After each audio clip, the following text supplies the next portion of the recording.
Most people think natural disasters come out of nowhere. But in reality, the Earth is giving us signals all the time. We just don't always know how to read them. In this video, I'm going to explain what's really happening beneath the surface of Katla's volcano in Iceland, why it matters, and what it means for people who live there. This is Geohazards Explained. In October 2025, a powerful earthquake swarm struck beneath Iceland's Katla volcano, with magnitudes reaching up to 4.5. This wasn't an isolated incident. Over the past few years, Katla has been showing increasingly concerning signs of unrest, from intense seismic swarms to glacial floods that have damaged critical infrastructure. Today, we're examining the latest developments at one of Iceland's most feared volcanoes, a giant that hasn't had a major eruption since 1918 and is now considered overdue based on its historical eruption cycle. On October 20th, 2025, a strong earthquake swarm shook the Katla volcanic system beneath Mýrdalsjökull glacier. According to Iceland Geology and the Watchers, the swarm included multiple earthquakes, with the largest reaching magnitude 4.5. This level of seismic activity is significant for several reasons. First, the earthquakes occurred directly beneath the volcano's caldera, suggesting magma movement at depth. When we see earthquake swarms of this magnitude concentrated in a volcanic system, it typically indicates one of two processes. Either magma is intruding into the crust, creating fractures as it moves upward, or existing magma chambers are experiencing pressure changes that stress the surrounding rock. Second, the intensity of the swarm, with magnitudes reaching 4.5, is notable. While Iceland experiences frequent seismic activity due to its position on the mid-Atlantic ridge, earthquakes of this size, specifically beneath a volcanic caldera, warrant close attention. For comparison, the 2010 Mýrdalsjökull eruption that disrupted European air travel was preceded by similar seismic swarms, though those were generally smaller in magnitude. The Icelandic Meteorological Office, which monitors volcanic activity across Iceland, has been tracking this seismic unrest closely. Their seismometer network detected not just the larger earthquakes, but hundreds of smaller tremors that accompanied them, a pattern consistent with magma movement rather than tectonic stress alone. What makes this particularly concerning is Katla's location beneath Mýrdalsjökull, Iceland's fourth largest glacier. The ice cap is approximately 700 meters thick in places, and any eruption would immediately interact with this massive volume of ice, creating conditions for explosive activity and potentially devastating glacial floods, known as jökullaps. The October 2025 swarm wasn't Katla's first recent wake-up call. In May 2023, the volcano experienced an even more intense seismic crisis. According to Volcano Discovery, this swarm included earthquakes reaching magnitude 4.8, the strongest recorded at Katla in recent years. The 2023 event was particularly alarming because of its duration and intensity. Over several days, hundreds of earthquakes rattled the volcanic system, with the seismic energy release suggesting significant magma movement beneath the caldera. Volcanologists noted that the depth of these earthquakes, ranging from shallow crustal levels to deeper magmatic zones, indicated a complex system of magma migration. What's especially noteworthy is the pattern we're seeing: increasingly frequent and intense seismic swarms over the past few years. This isn't random background seismicity. The data suggests a volcanic system that's becoming progressively more active, with magma potentially accumulating at depth or migrating toward the surface. Between the 2023 and 2025 swarms, Katla has experienced numerous smaller earthquake sequences, maintaining a level of unrest that keeps volcanologists vigilant. This sustained activity is characteristic of a volcano in the early stages of reawakening, not necessarily indicating an imminent eruption, but certainly suggesting that the system is far from dormant. The seismic data also reveals something else. The earthquakes aren't randomly distributed. They cluster along known fault structures within the caldera and show patterns consistent with magma-induced fracturing.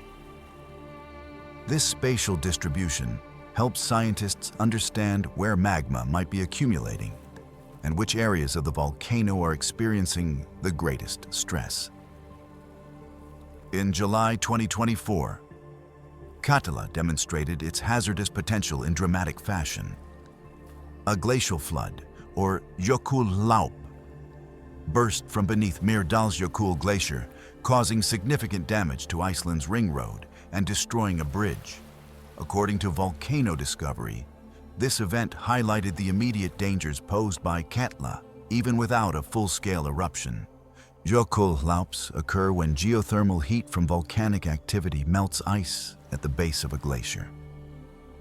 The melt water accumulates in subglacial lakes until the pressure becomes too great, at which point it bursts forth in a sudden, catastrophic flood. The July 2024 event released millions of cubic meters of water, carrying ice blocks, volcanic sediment, and debris across the coastal plain south of the volcano. The damage to infrastructure was substantial. The Ring Road, Iceland's main highway that circles the entire island, was severed, cutting off communities and disrupting transportation.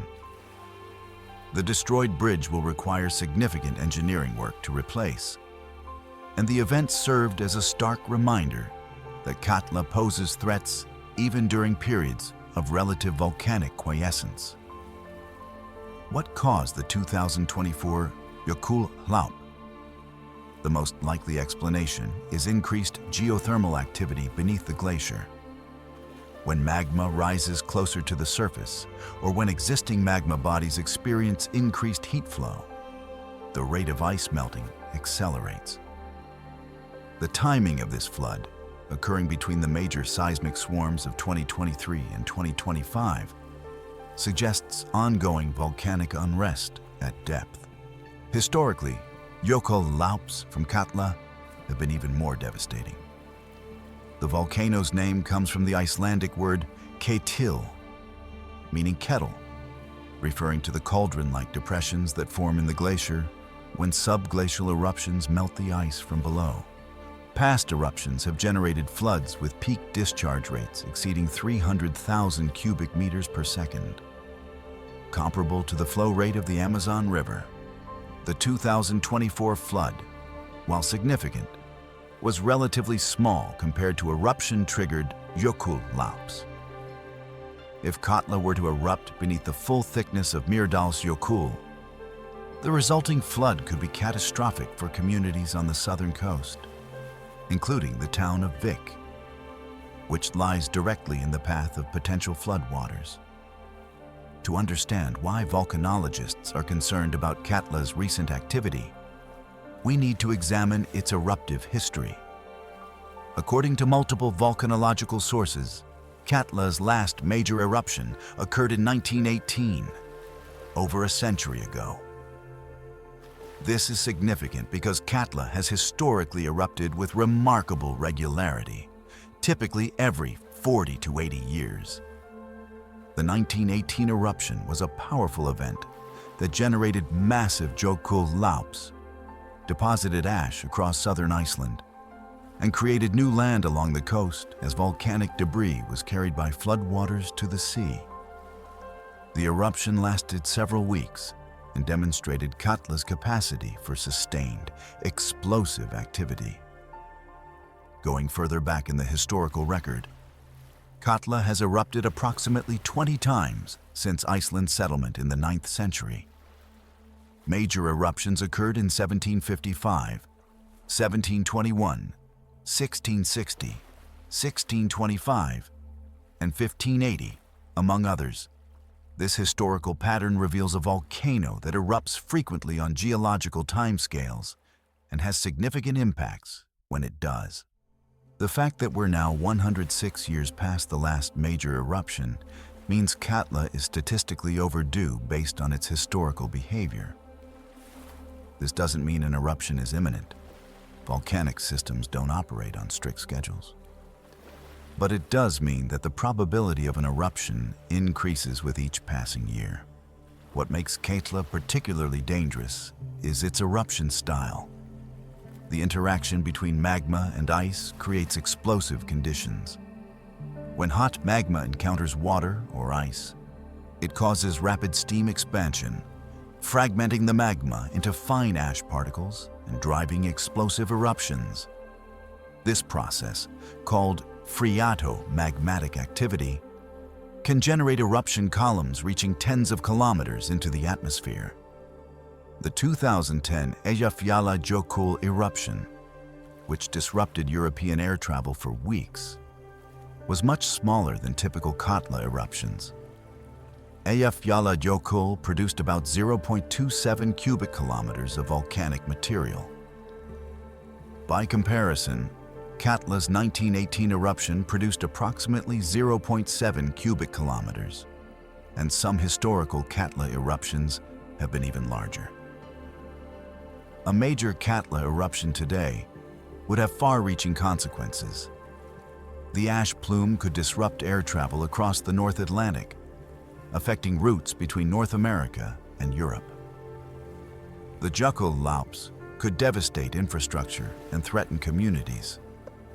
And the eruption itself could last for weeks or months, creating sustained hazards. So what evidence do we have for magma movement at Katla? Beyond the earthquake swarms, scientists use multiple monitoring techniques to track volcanic unrest. Ground deformation measurements using GPS and satellite-based INSAR, interferometric synthetic aperture radar, can detect subtle changes in the volcano's shape. When magma accumulates beneath a volcano, it causes the ground surface to inflate, sometimes by just a few centimeters. While specific recent deformation data for Katla hasn't been widely publicized, the pattern of seismic activity strongly suggests magma-related processes. The depth distribution of earthquakes provides crucial information. Shallow earthquakes, occurring at depths of less than 5 kilometers, often indicate magma approaching the surface. Deeper earthquakes, at 10 to 20 kilometers depth, suggest magma movement in the lower crust or upper mantle. The 2023 and 2025 swarms included earthquakes at various depths, indicating a complex magmatic system with potential movement at multiple levels. Gas emissions are another key monitoring parameter. Volcanic systems release gases, primarily water vapor, carbon dioxide, and sulfur dioxide, as magma rises and pressure decreases. Increased gas emissions, particularly of sulfur dioxide, can indicate fresh magma approaching the surface. While specific gas emission data from recent Katla activity hasn't been detailed in public reports, this remains a critical monitoring parameter. The Icelandic Meteorological Office maintains a comprehensive monitoring network around Katla, including seismometers, GPS stations, and regular surveillance flights. This network allows scientists to detect changes in volcanic activity quickly and assess the potential for eruption. It's important to note that volcanic unrest doesn't always lead to eruption. Many volcanoes experience periods of increased seismicity, ground deformation, and gas emissions that eventually subside without producing an eruption. Magma can intrude into the crust and then cool and solidify without reaching the surface. However, the pattern of activity at Katla, sustained over several years with multiple intense swarms, suggests a system that's genuinely reawakening rather than experiencing a temporary disturbance. So, what should we expect from Katla in the coming months and years? The honest answer is that volcanic forecasting remains challenging. We can identify signs of unrest, but predicting exactly when or if an eruption will occur is still beyond our capabilities. However, we can outline likely scenarios. If magma continues to accumulate beneath Katla, we would expect to see escalating signs of unrest, more frequent and intense earthquake swarms, measurable ground deformation, increased gas emissions, and potentially more Jökull lops as geothermal heat melts the overlying glacier. In the days to weeks before an eruption, these signals typically intensify dramatically. Earthquake rates can increase from dozens per day to hundreds or thousands. Ground deformation can accelerate from millimeters per year to centimeters per day. These escalating signals would provide warning time for authorities to implement evacuation plans and issue aviation warnings. Iceland is well prepared for volcanic eruptions. The country has extensive experience managing volcanic hazards, detailed emergency response plans, and a population that's educated about volcanic risks. Communities near Katla have evacuation routes and procedures in place. Aviation authorities have protocols for issuing ash advisories and closing airspace when necessary. For the international community, a major Katla eruption would primarily affect air travel. Airlines and aviation authorities have improved their response capabilities significantly since the 2010 Mýrdalsjökull eruption, with better ash detection systems and more refined safety protocols. However, a large Katla eruption could still cause significant disruptions. The bottom line is this: Katla is showing clear signs of unrest. The October 2025 earthquake swarm, the intense 2023 seismic crisis, the 2024 glacial flood, and the volcano's overdue status based on historical patterns all point to a volcanic system that's reawakening. Whether this leads to an eruption in the near future remains uncertain, but the evidence for magma movement and increased volcanic activity is compelling. Scientists will continue monitoring Katla closely, watching for any escalation in activity that might signal an approaching eruption. For now, the volcano remains in a state of elevated unrest, not erupting, but certainly not dormant. That's the current situation at Katla Volcano. I'll continue to monitor developments and provide updates as new information becomes available. Geologic hazards can't be eliminated, but they can be understood. And when we understand how the Earth works, we make better decisions about where we live, how we build, and how we prepare. If this helped you see the ground beneath your feet a little differently, consider subscribing for clear, honest explanations of Earth's most powerful processes. This is Geohazards Explained, and I'll see you in the next one.